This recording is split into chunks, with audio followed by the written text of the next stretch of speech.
Hello, Michael here, looking at Meditations on Manhood, 100 Devotions from Charles Spurgeon, at the section titled Faith for Storms.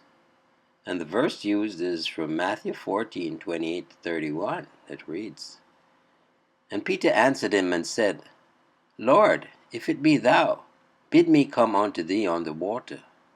And he said, Come.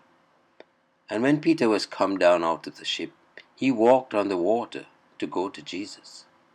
But when he saw the wind boisterous, he was afraid, and beginning to sink, he cried, saying, Lord, save me!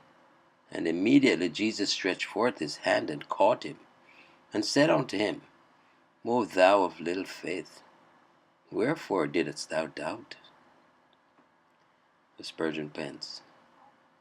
Peter had looked at the waves, and his faith was just strong enough to believe that Jesus could make him walk on the sea. But he had never taken the winds into his calculation. Had he thought of the winds as well as the waves, and reposed upon Jesus for the whole, I have no doubt his faith would have held out and not have so fearfully given away.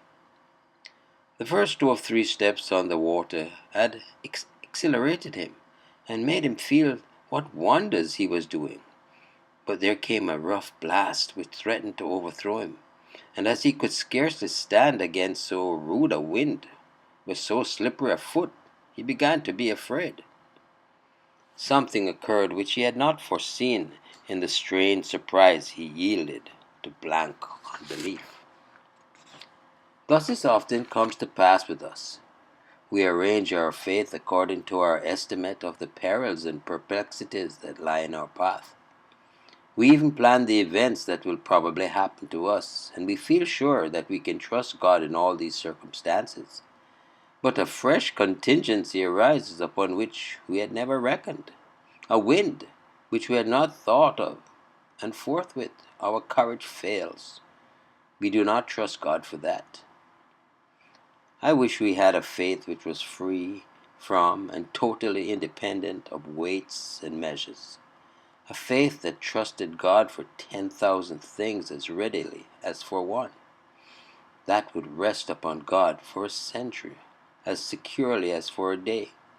A faith that would just cast itself, sink or swim, into the sea, believing in God that whether the winds are blowing or not, whether the waves are raging or not, everything is easy to omnipotence, and nothing can compromise the faithfulness of the Most High.